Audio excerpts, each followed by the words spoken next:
रामपुर के जंगल में एक दिन सुंदरी कौवी मुनमुन तोती से बात कर रही थी। तभी उन्हें सब्जी वाली की आवाज सुनाई देती है। सब्जी ले लो सब्जी, हरी भरी ताजी ताजी सब्जी। ओ सब्जी वाली, जरा इधर तो आना। अभी आती हूँ मेम साहब। हाँ मेम साहब, बोलो क्या दूँ?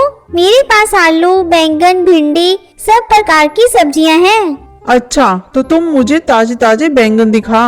ये देखो मेम साहब, ताजे ताजे बैंगन। बोलो कितने तोल दो? ये ताजे तो है ना।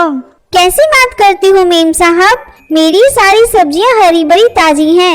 अगर एक सब्जी भी सड़ी गड़ी निकाल दो तो मैं आज से सब्जी बेचना छोड़ दूंगी। तो बोलती बहुत है सब्जी वाली, तेरे पास लाल टमाटर है तो मुझे भी दिखा, मुझे भी टमाटर लेने हैं। ये लो चाची, लाल लाल टमाटर, चाहो तो एक खाकर देख लो। ताजा न निकला तो मेरा नाम टुनटुनी नहीं। सुंदरी कौवी और मुनमुन तोती अपनी अपनी पसंद की सब्जी खरीदती है। टुनटुनी पैसे लेकर वहाँ से जाने लगती है। उसी समय सुंदरी कौवी का बेटा कालू कौवा सामने से आ रहा था। अचानक वो सब्जी वाले से टकरा जाता है, जिससे सारी सब्जी नीचे गिर जाती है। अबे ओ सब्जी वाली, अंधी है क्या? देख के नहीं चल सकती? अच्छा जी, उल्टा चोर कोतवाल को डांटे, देखकर तुम नहीं चलते और मुझे अंधी बोल रहे हो। मेरे सिर पर तो भारी सब्जी का टोकरा था, वो तुम्हें दिखाई नहीं दिया। मुझे तो लगता है तुमने जानबूझकर मेरी सब्जी गिराई है। ज्यादा उल्टा सीधा मत बोल, अपनी सब्जी उठा और यहाँ से चलती बन। अरे ओ हीरो, मुझसे ज्यादा हीरोगिरी मत करो। सब्जी तुमने गिराई है, चुपचाप इसे उठाकर मेरे टोकरे में डाल दो, वरना अच्छा नहीं होगा। मेरा नाम टुनटुनी है, शोर मचाकर पूरे मोहल्ले को भी बुला लूंगी। चुपचाप कालू कौवा सारी सब्जी टोकरी में डाल देता है। सुंदरी बहन, ये सब्जी वाले के सामने तेरे बेटे का गुस्सा धरा का धरा रह गया। मैं तो कहती हूँ जल्दी से सब्जी वाली को अपने घर की बहू बना लो, तेरे बेटे को सही रास्ते पर ला देगी।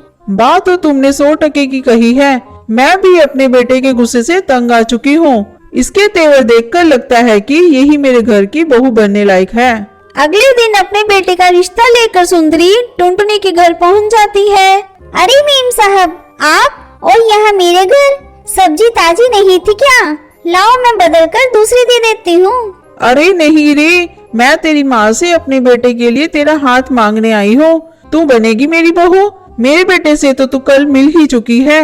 अपनी शादी की बात सुनकर टुनटुनी शर्म से लाल हो जाती है।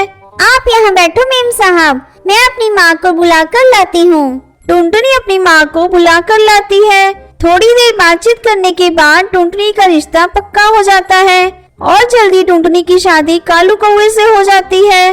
वो बहू बनकर सुंदरी कौवे के घर आ जाती है। टुनटुनी अपने प्यार से अपने गुस्सेल पति को पूरी तरह से बदल देती है। इसी तरह कुछ दिन बीत जाते हैं। एक दिन सुंदरी कौवी बाजार गई थी। जब वो लौटकर आ रही थी तभी उसे अपनी बहू की आवाज सुनाई देती है। सब्जी ले लो सब्जी, हरी भरी ताजी ताजी सब्जी। हाय दैया, बहू ये तुम क्या कर रही हो? मेरी नाक कटवाओगी क्या? जल्दी घर चलो। माँ जी, अब तो मैं टोकरी में बची हुई सब्जी को बेचकर ही घर लौटूंगी। वैसे भी घर में बैठे बैठे बोर होती हूँ, सब्जी बेचकर 4 पैसे और आ जाएंगे घर में।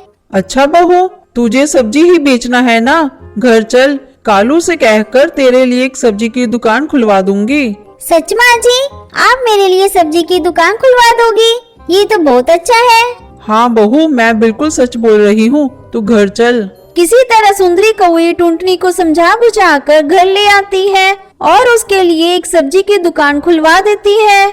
ये ले बहू, तेरी सब्जी की दुकान। अब तू जितना मन कर अपनी सब्जी बेच। अपनी सब्जी की दुकान देखकर टुनटुनी बहुत खुश होती है और खुशी खुशी सभी साथ में रहने लगते हैं।